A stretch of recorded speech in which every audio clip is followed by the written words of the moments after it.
السلام علیکم معزز سامعین، خزینہ ادب اردو میں خوش آمدید۔ میں ہوں آپ کا ہوسٹ شاہد عمران، اور ہمارا آج کا موضوع ہے شمالی ہند میں اردو کی ترقی و ترویج۔ ویڈیو دیکھنے سے پہلے ہمارا چینل ضرور سبسکرائب کریں تاکہ ہماری ہر آنے والی ویڈیو آپ تک بآسانی پہنچ سکے۔ آج ہم اپنے لیکچر میں دیکھیں گے کہ شمالی ہند میں اردو کی ترویج اور ترقی کیسے ہوئی۔ اصل میں اس کے بارے میں دو نظریات ہمارے پاس آتے ہیں۔ ایک جس کا ذکر کل کیا کہ ولی کی دلی جو ہے وہ آمد، جس کا دو بار کا ذکر ہے کہ ولی پہلی دفعہ 1700 میں دلی آیا تھا، اور پھر ولی کے دیوان کی آمد یہ 1740 میں ہوئی تھی۔ اور اس کو بنیاد کہ سعد اللہ گلشن نے جب ان کو یہ مشورہ دیا تھا اور اس طرح، تو وہاں کا جو ادب کا اور غزل کا رجحان بنا تھا وہ ولی کے اس دیوان سے بنا تھا۔ لیکن ایک نظریہ اور بھی ہے، اور یہ ہے کہ ولی سے قبل ہندوی میں اشعار کہے جا چکے تھے کہ مولوی خان فطرت، خواجہ عطا، جعفر زٹلی، اٹل بل گرامی، بیدل، ایسے لوگ تھے جو ہندوی فارسی میں شاعری کر چکے تھے۔ تو اس وجہ سے ایک نظریہ یہ بھی ہے۔ تو بہرحال نور الحسن ہاشمی انہوں نے اپنی کتاب دلی کا دبستان شاعری، آگے جب ہم پڑھیں گے تو یہ دو کتابیں بڑی اہم ہیں کہ لکھنؤ کا دبستان شاعری ڈاکٹر ابو لیث صدیقی، اور دلی کا دبستان شاعری نور الحسن ہاشمی۔ شمالی ہند میں اردو ادب میر السودا اور ان کے جو معاصر شعراء تھے، ان کے علاوہ بھی بہت سارے شعراء، یعنی ان میں کا اہم کردار ہے۔ ہندوی میں جو لسانی تحقیق ہوئی اس میں محمد افضل نمایاں ہیں۔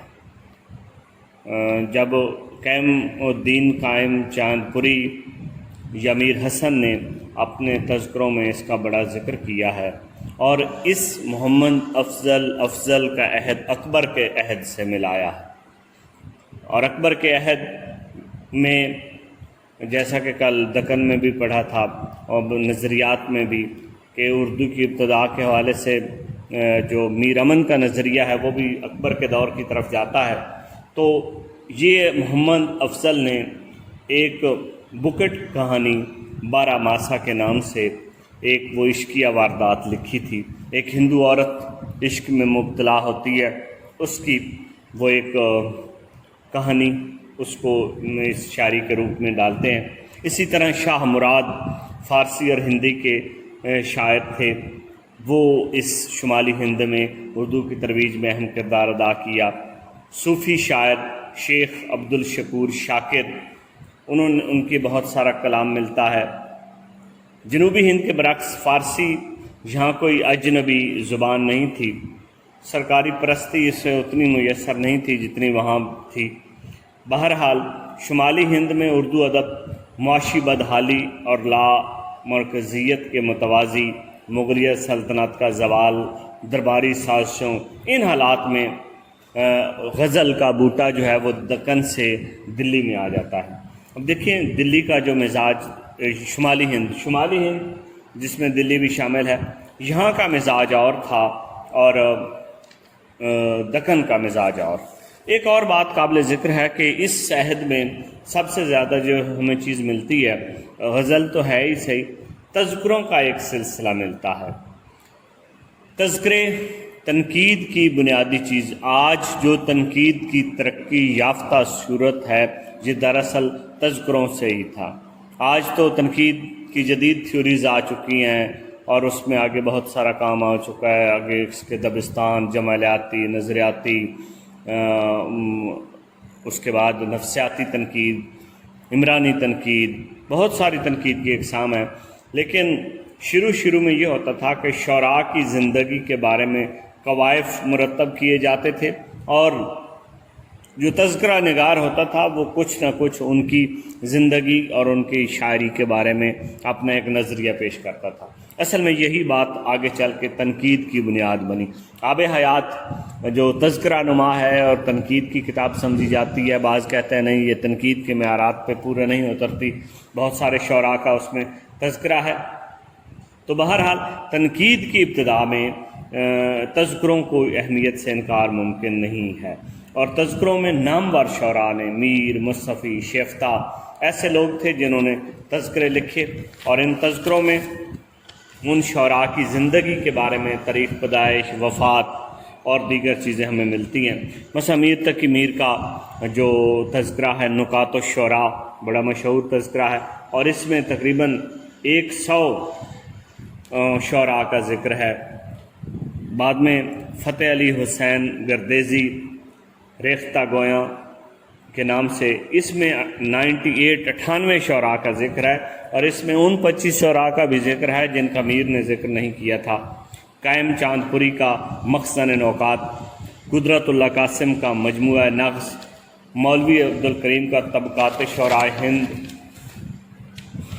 قدرت اللہ شوق کا تذکرہ ہندی، میر حسن کا تذکرہ شعراء اردو، شیفتہ کا گلشن بے خار،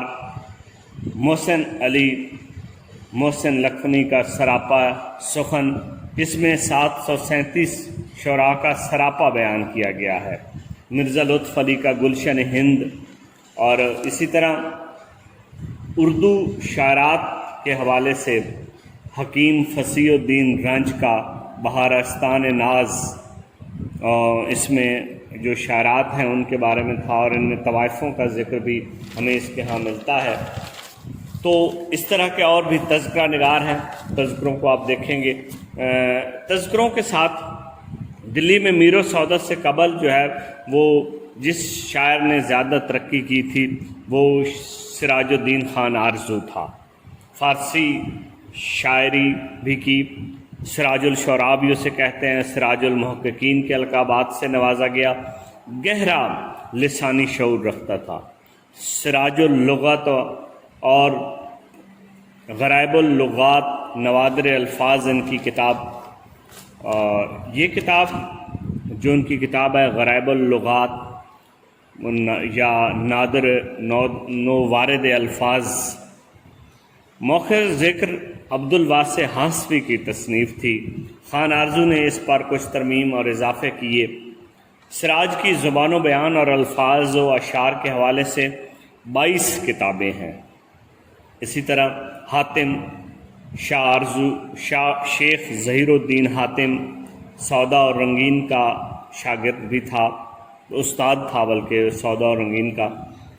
نور الحسن ہاشمی کے مطابق اصلاح زبان کے خیال کرنے والوں میں پہلا جو ہے وہ شاہ حاتم کا مقام ہے۔ دیوان زدہ ان کا کلام ہے، اس کا ایک دیباچہ ہے۔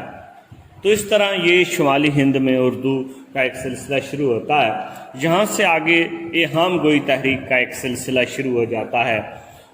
ایہام گوئی شعراء کے میں آپ کو بتا دوں گا تفصیل، اور اس کے بعد پھر میر و سودا کے دور کے شاعر آ جاتے ہیں۔ آتش و مومن آ جاتا ہے، غالب آتش و مصطفی، غالب و مومن، ان شعراء کے حوالے سے ڈسکس کر دوں گا، اور اس کے بعد پھر آگے فورٹ ولیم کالج اور اس طرح ہم چلیں گے۔ تو اب تک جتنا پڑھا ہے یہ ساری چیزوں کو آپ نے اپنی دیگر کتب سے دیکھیں، جو آپ کے پاس کوئی آبجیکٹیو ٹائپ کتابیں ہیں، جو ہسٹری کی کتابیں ہیں، ان میں سے تفصیلات اب جیسے تذکروں کے بارے میں پڑھا دیا، شمالی ہند کے بارے میں، دکنی ادب کے بارے میں، نظریات کے بارے میں، اردو کے نام، ریختہ، ان چیزوں کو اب آپ اپنے انداز سے تیار کریں، اور انہی سے ٹیسٹ ہوگا۔ کل مارننگ وقت میں پہلے ٹیسٹ لیا جائے گا کلاس سے پہلے، جتنا آج تک پڑھا ہے اس میں سے۔